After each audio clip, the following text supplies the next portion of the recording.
All right, let's play the this clip of AOC.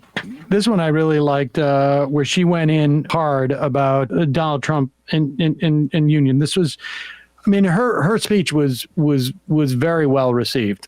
Mm-hmm. Let's check it out. In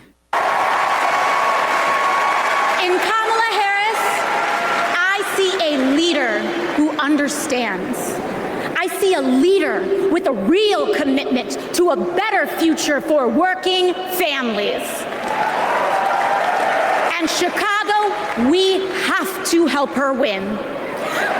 Because we know that Donald Trump would sell this country for $1 if it meant lining his own pockets and greasing the palms of his Wall Street friends. And I, for one, am tired of hearing about how a two-bit union buster thinks of himself as more of a patriot than the woman who fights every single day to lift working people out from under the boots of greed, trampling on our way of life.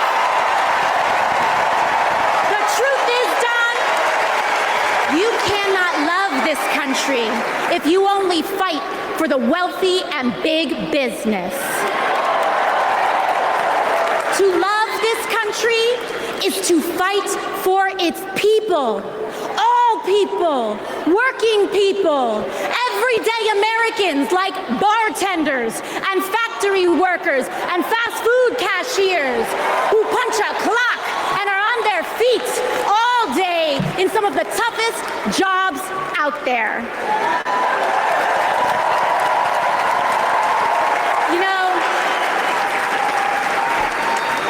Since I got elected, Republicans have attacked me by saying that I should go back to bartending. But let me tell you, I'm happy to any day of the week because there is nothing wrong with working for a living.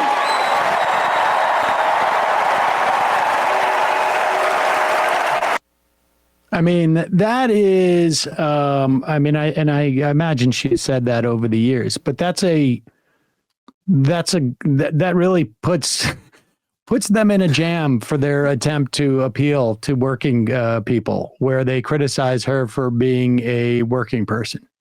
Well, that's what I like about this campaign too, or where we're at, I guess, with the Democratic Party on that front, which is demystifying labor as not this imagined person that the Republicans have tried to conjure, or that the media is honestly helped by going to diners to talk about working class white people, and that being the only image of in the national imagination that I think the media has put to the forefront of who a worker is.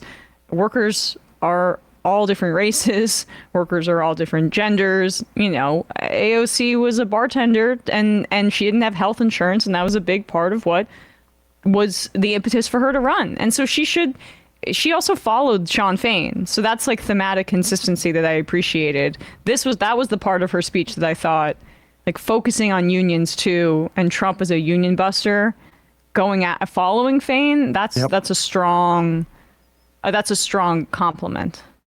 Hey, folks, don't forget to hit the subscribe button and check out our daily show. We do it every day at 12 p.m. Eastern for about 2.5 hours. We even take phone calls. You should check that out.